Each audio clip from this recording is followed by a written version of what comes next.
Today's relaxation story is called The First Snow.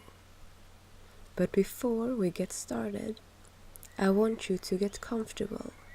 Take a seat or lie down.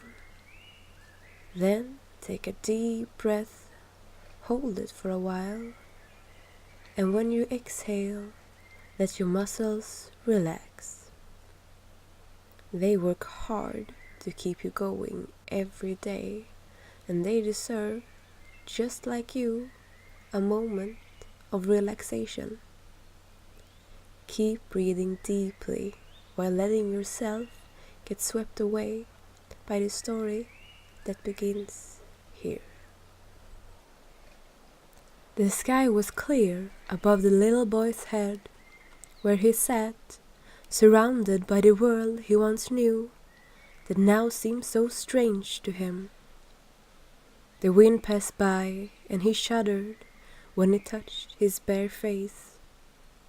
The big woolen hat that his mother, with firm hands, had placed on his head, had now started its journey down towards his eyes, and he would soon have to do something to save his sight from the itchy hat that for every second that passed conquered more and more of his forehead.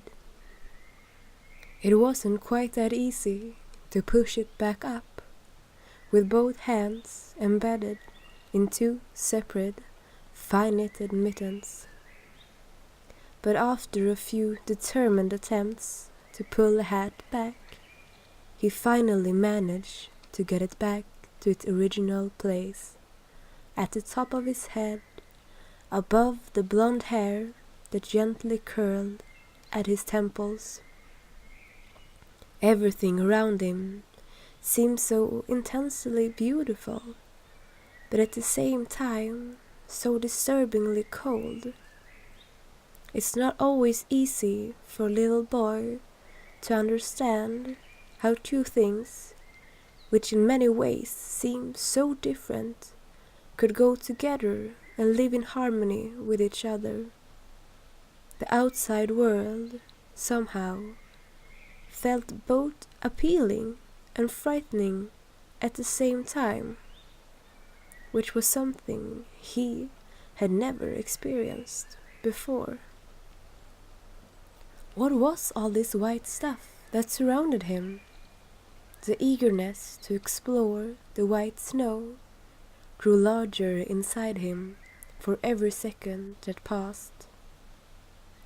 With a determined look on his face, he clumsily pulled one of the mittens off and ecstatically put his bare fingers down into the cold snow, which seemed to have fallen like a blanket over the world around him. At first touch, the cold white mass began to melt, and he quickly became wet. Surprised, he pulled his now snow-covered hand back up to get a closer look at what had happened.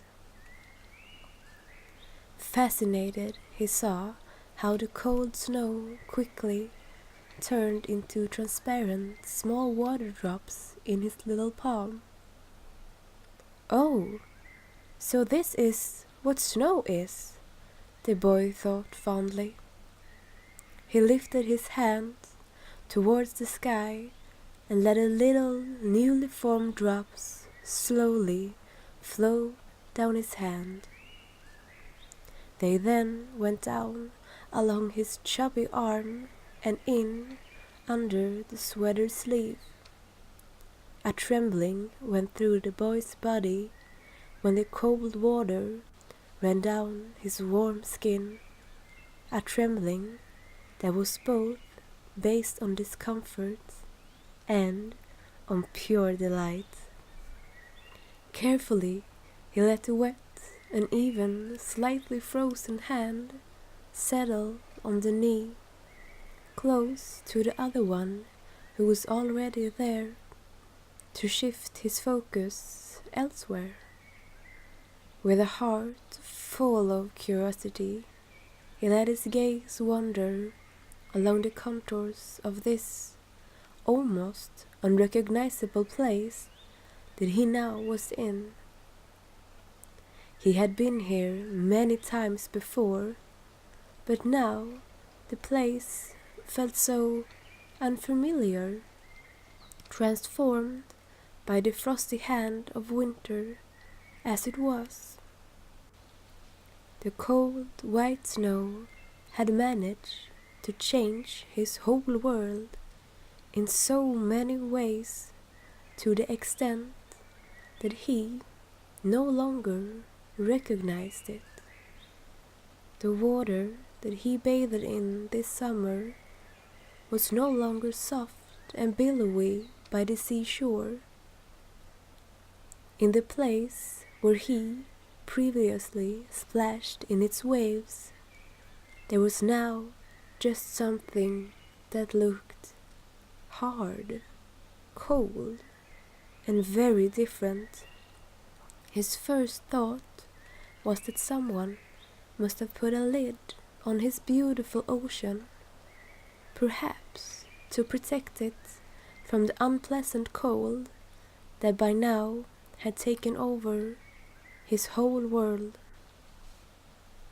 With a big worry in his heart that his beautiful sea may have been lost, he quickly let his eyes wander around the hard shell that now occupied the place where the sea previously had roared along the shore.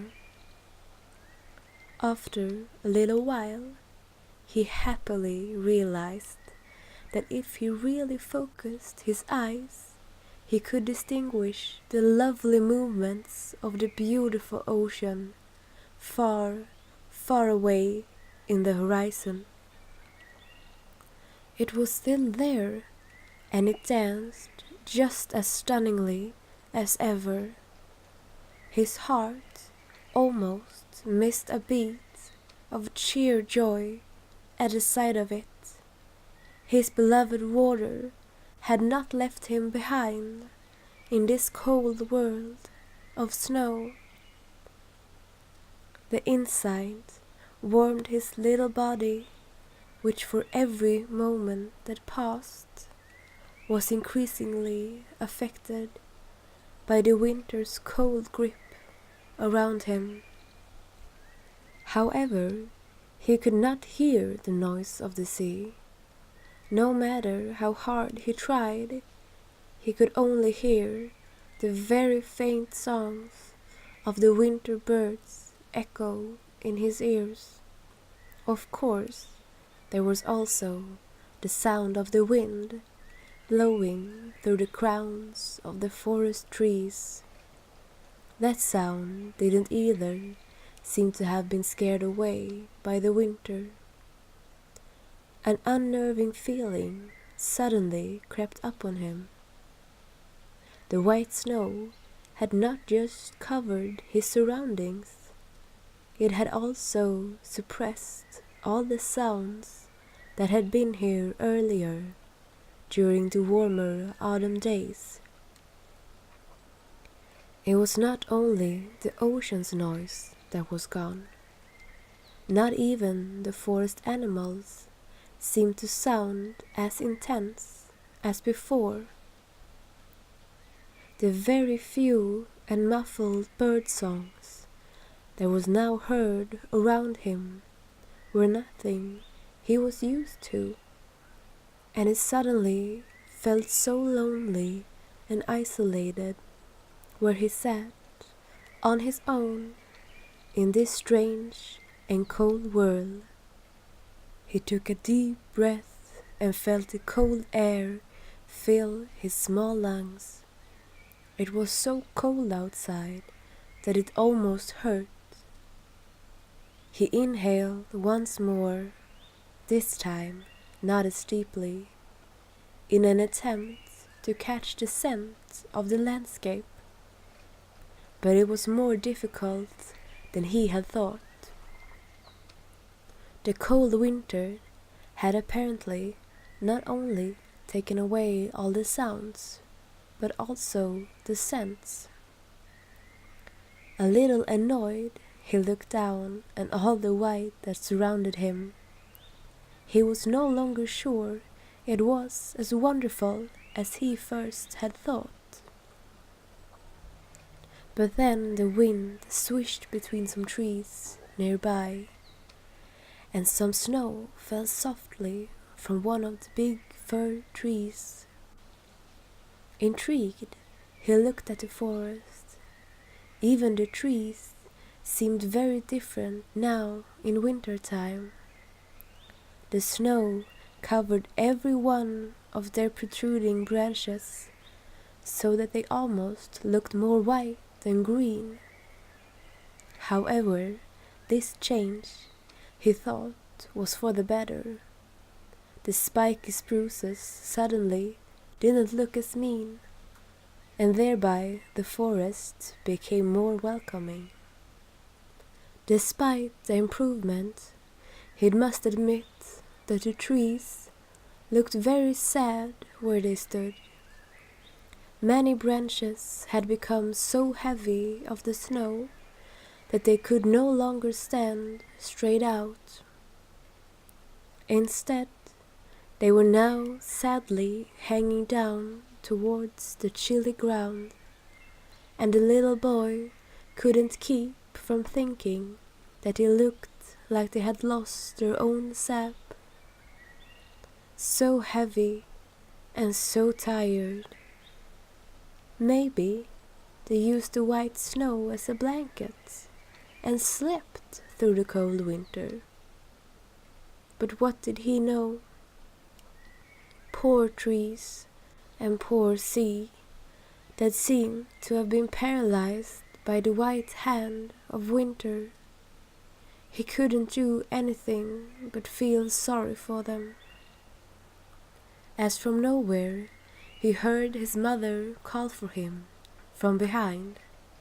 Finally, a sound that felt familiar. With all these new impressions, he had almost forgotten that she was out here in this white world with him.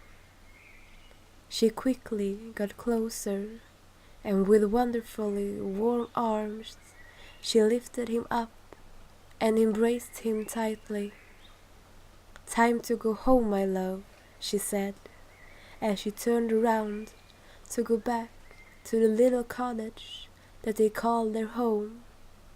Today's outing was over, and the little boy was actually more than happy to soon get back into the heat.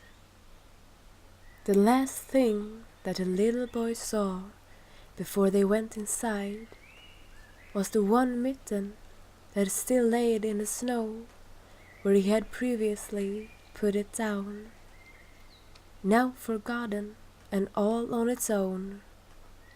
He couldn't keep from wondering if it overnight would become white, just as the rest of the world around them.